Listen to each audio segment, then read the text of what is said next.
Les vraies voix Sud Radio, 17h-20h, Philippe David. Retour des vraies voix avec Françoise Degois, Lydia Guirousse et Marc Varnaud. Guerre en Ukraine avec menace de frappe nucléaire par Poutine. On se rend compte que les fameux dividendes de la paix dont Laurent Fabius avait parlé le 10 juin 1990 étaient une chimère. Et dans le même temps, un rapport parlementaire accablant est tombé. Notre aviation de chasse pourrait être réduite à néant en 5 jours, pas de stock de munitions et une armée dite échantillonnaire par les auteurs du rapport, les députés Jean-Louis Thierriot, LR et Patricia Miralles, LREM. D'où notre premier débat, l'armée française est-elle capable d'assurer notre défense? Et vous êtes 76% à dire non. Avec nous, Jean-Louis Thierriot, membre de la Commission de la Défense nationale et des Forces armées. Bonsoir Jean-Louis Thierriot. Bonsoir à vous. En lisant votre rapport, on se dit que finalement, l'armée française, elle est parfaite pour arrêter des djihadistes sur des pick-up Toyota, mais quand c'est des avions de chasse et des chars d'assaut, c'est beaucoup plus compliqué. Oui, alors je crois qu'il faut nuancer. D'abord, il y a tout de même notre dissuasion nucléaire qui protège nos intérêts vitaux, qui, elle, est parfaitement au niveau, qui assure la permanence de la dissuasion dans ses composantes maritimes et aériennes. Et de ce point de vue-là, il n'y a pas de débat et pas d'enjeu.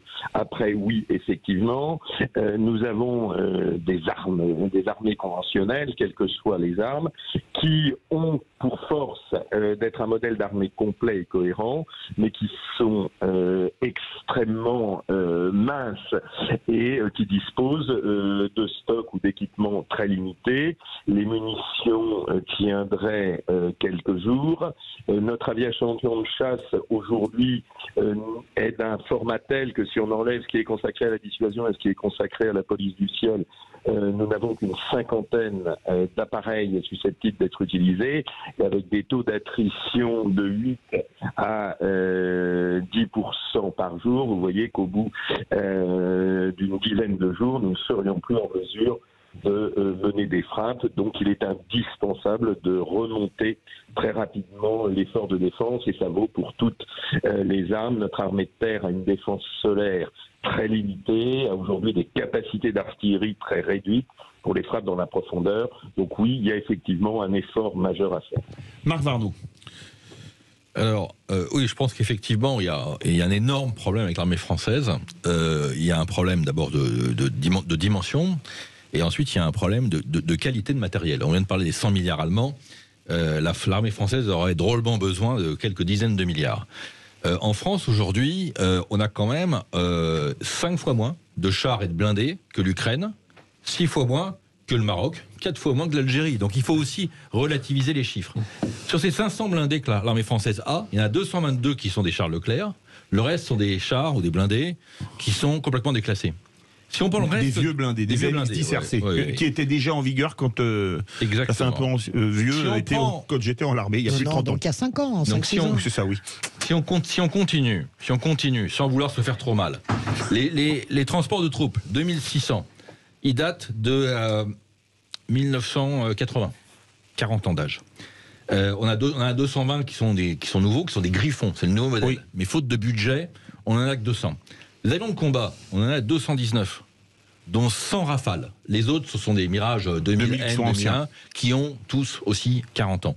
À titre d'exemple, alors effectivement, on ne va pas comparer avec la Russie ou avec les États-Unis, mais on est 50 fois en dessous quand même.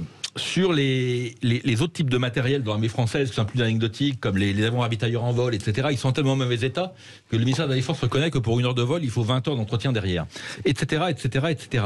On a un déficit de matériel qui est totalement colossal. Si maintenant, on vient sur les chiffres de l'armée française, des effectifs, on se rend compte, d'abord, on n'en parle pas beaucoup, mais il faut se le rappeler, qu'on a quand même 30 000 soldats aujourd'hui, qui sont soit en OPEX, soit en opération extérieure. Si on compte les rotations, donc à chaque fois qu'on a un soldat qui est à l'étranger, il faut qu'il y en ait un qui se repose pour pouvoir... Oui. On a en réalité une capacité de projection de l'armée française aujourd'hui qui est quasiment nulle. On a la capacité d'envoyer 500 soldats, effectivement... En Roumanie ? Non, on envoie 1000. En Estonie ? En Estonie. Et 1000 en Roumanie. Et 1000 en Roumanie.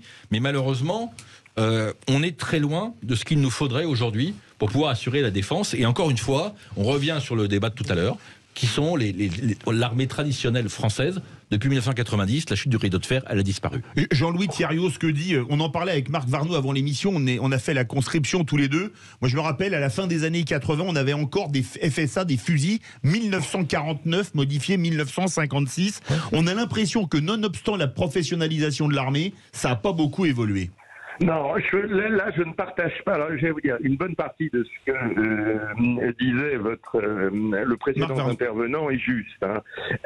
Effectivement, il y a une remontée en puissance qui est beaucoup trop lente, et ça n'est pas contestable. Mais on a aussi nos blindés. Effectivement, vous avez parlé des Griffons, on a les Serval, on a les Jaguars qui commencent à arriver en parc. Le problème, c'est qu'on le fait trop tardivement et trop lentement. Donc, il y a un effort massif à faire. Nous, dans cette mission parlementaire, on estime qu'il manque entre 60 et 80 milliards pour se remettre à niveau. Après, indépendamment du respect des lois de programmation militaire qui sont visées. Donc très clairement, on a besoin d'un effort massif, quasiment à l'allemande, pour arriver à nous remettre à niveau. Après, je crois qu'il faut quand même pas comparer les chiffres bruts, parce que entre un vieux blindé ukrainien ou un vieux blindé russe et les Charles Leclerc au nouveau standard, on a quand même une efficacité opérationnelle où la technologie partiellement, et je dis bien que partiellement, remplace la masse. Alors ça n'est que partiellement, parce que vous décheniez sur une mine, vous avez le même problème. Et on n'a pas parlé de la marine, nous n'avons que 15 navires de premier rang pour escorter notre groupe aéronaval pour l'ensemble de ces missions. On a vu dans l'exercice Polaris qu'en 4 heures de combat, on avait 4 bateaux hors de combat. Donc oui, on a besoin de refaire un effort massif dans un format qui est assez comparable à celui que viennent d'annoncer les Allemands. Françoise de Gouas. Alors justement, moi je voulais parler de la marine parce que c'est très bien de parler de ce qui va mal ou de ce qui va pas bien. L'armée française reste quand même une très grande armée de projection avec l'armée britannique. Nous sommes d'accord là-dessus ou pas? Totalement. Tout à fait. Deuxièmement, vous n'êtes pas d'accord? Voilà, moi j'ai beaucoup travaillé à Toulon, donc je peux, par exemple, je connais la base de Toulon très bien. On a quand même une puissance avec les sous-marins nucléaires d'attaque qui sont justement basés à Toulon. On a une puissance. Ce qui fait la force en réalité de l'armée française, c'est sa puissance nucléaire. Est-ce qu'on peut le dire comme ça, pas simplement symboliquement? Non, alors moi, je vais vous dire, vous avez vu qu'au début de mon propos, j'ai bien distingué la dissuasion et le reste. La dissuasion. C'est une question que je vous pose. C'est la question que je vous pose. Moi, je vous réponds. La dissuasion aujourd'hui, cet objectif, il est atteint. Nous avons une excellence de la dissuasion. Nous avons un SNLE en permanence à la mer et on peut en mettre 2 en cas de nécessité. Nos approches maritimes sont protégées. Nous avons les forces aériennes stratégiques qui sont susceptibles de délivrer des frappes, soit stratégiques, soit une frappe d'ultime avertissement. Et nous avons des ravitailleurs modernes. Et là, je ne suis pas totalement d'accord avec ce que disait mon précédent interlocuteur. Nous avons les MRTT qui sont arrivés, qui sont des avions A330. Qui sont des A330 en fait et qui sont extrêmement efficaces. On n'en a pas assez. C'est-à-dire qu'il nous en faudrait 27 et aujourd'hui on en a, je crois, que de mémoire 15 qui volent. Donc il y a effectivement un véritable enjeu. Mais au niveau de la dissuasion, il n'y a pas de sujet. Franchement, nos armées sont à l'excellence. Donc ça concerne les intérêts vitaux. En ce qui concerne en revanche les engagements que nous pouvons être amenés à faire en Centre-Europe, en coalition, là effectivement on a un effort massif à faire. Vous lui répondre, non Lydia Guirousse. Moi, je ne suis pas une experte. Très simplement, la question que je voudrais poser, c'est si demain, Vladimir Poutine, qui a parlé de mettre en alerte, y compris la dissuasion nucléaire, comment on se protège et est-ce qu'on a les moyens de se protéger ? Alors très clairement non, mais aucun pays n'a les moyens de se protéger. Même Poutine ne les a pas. Même Poutine ne les a pas si on riposte. Même Poutine ne les a pas. Moi, je crois qu'il faut vraiment être conscient qu'il y a 2 choses. La dissuasion qui touche les intérêts vitaux. En clair, M. Poutine a encore, j'espère, une once de rationalité. Et c'est très bien que si demain, il y a une bombe nucléaire qui arrive sur Marseille, Moscou et Saint-Pétersbourg sont vitrifiés. Donc pour moi, le danger, il n'est pas là. Le danger, c'est que la doctrine russe de l'emploi de la force nucléaire n'est pas du tout la nôtre. Nous n'avons pas une doctrine d'emploi, nous avons une doctrine de dissuasion. Eux considèrent le nucléaire, notamment le nucléaire tactique, comme une forme de super artillerie. Et là, si demain, il décide d'entrer dans l'histoire en tirant la première bombe nucléaire tactique, on n'aura évidemment pas les moyens de s'en empêcher. Mais je pense que le risque, il est sur des armes de théâtre, il n'est pas au niveau des intérêts vitaux notamment les mini-nukes, vous savez comment on les utilise. Je les très très bien en Israël. Voilà, je termine juste, pardon Marc, pour vous dire quand même et rappeler à tout le monde, je suis d'accord pour dire que Vladimir Poutine est le grand méchant loup. Le premier pays au monde qui a utilisé l'arme nucléaire, ce sont les États-Unis. C'est un désastre. Moi, je vous invite, j'adore le Japon. Je vous invite, si vous allez à Hiroshima, à aller visiter le musée du souvenir à Hiroshima. J'en ai encore le sang glacé des salles interdites où on garde des photos pour l'histoire, mais qu'on ne montre pas au public. Où vous avez, je vous les dis parce que moi je les ai vus, vous avez des corps qui fondent comme du savon. Vous voyez, un visage entièrement qui fond comme de la cire. Voilà. Donc, ça serait très formidable aujourd'hui qu'on ressorte ces photos et qu'on se rende compte, avant de dire Poutine est un gros méchant, qu'on réalise qu'est-ce que ça veut dire l'arme nucléaire, et encore son Satan 2 à 30 fois, 3000 fois la puissance d'Hiroshima. Madame, je partage votre analyse avec quand même une nuance majeure. C'est que lorsque les Américains ont fait le choix d'utiliser l'arme nucléaire au Japon, c'était sinon la conquête de l'archipel par les troupes américaines. On a tous en mémoire Iwo Jima ou d'autres engagements de cette nature, et c'était des dizaines ou des centaines de milliers de morts, soldats américains.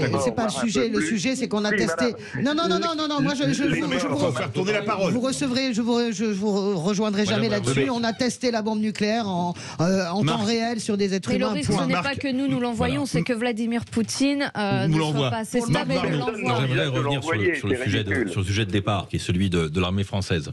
Monsieur disait, votre invité disait que Jean-Louis Thériault, que effectivement la puissance nucléaire française, dissuasive, etc., que l'armée française ça allait. J'aimerais quand même rappeler que sans l'US Air Force et les avions loués en Ukraine, l'armée française aurait été incapable de se projeter au Mali.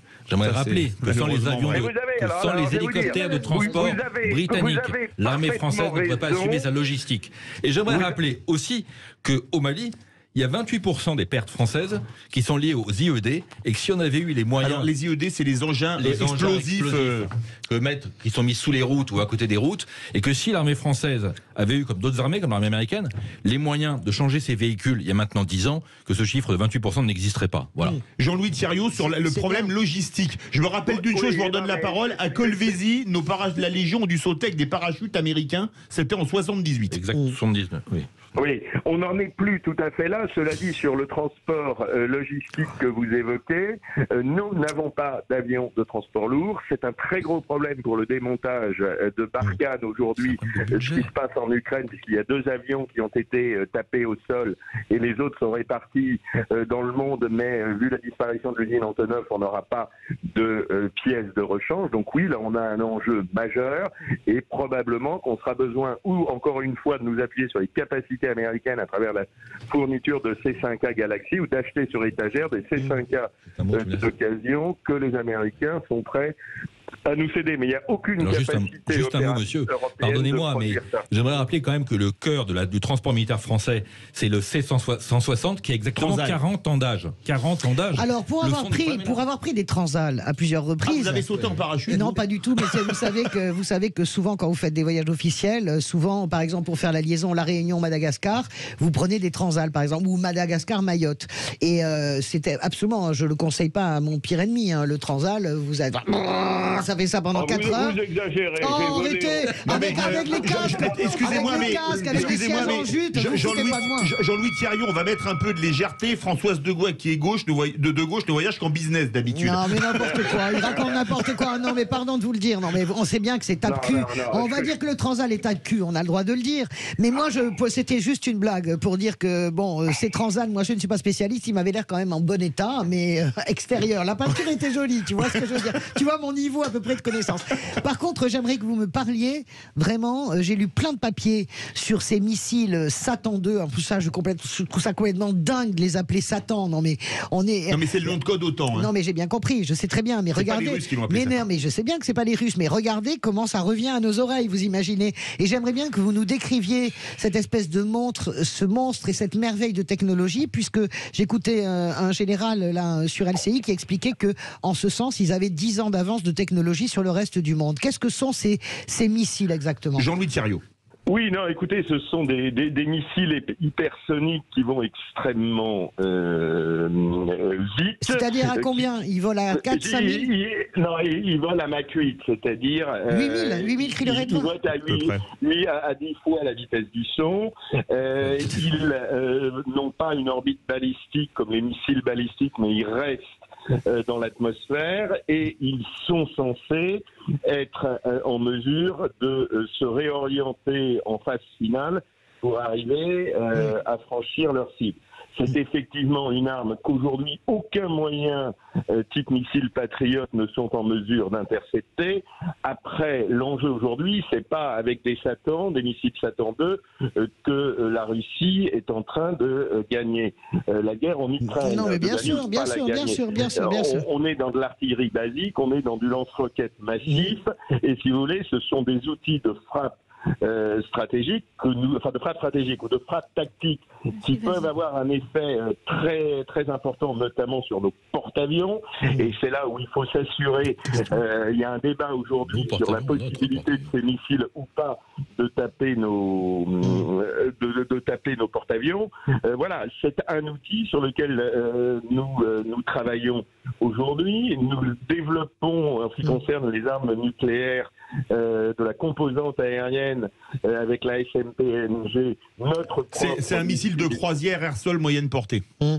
Exactement. Bah, je le dis pour les auditeurs. Exactement. Qui va extrêmement vite et qui est hypersonique. Mais la vélocité, c'est un combat qui est mené depuis la fin de la Seconde Guerre mondiale. Le travail sur la vélocité. J'ai juste une question à vous poser. Beaucoup puisque vous êtes un vrai spécialiste vraiment. Il est à la commission de la défense. Non, mais c'est très important aussi probablement de la stratégie militaire.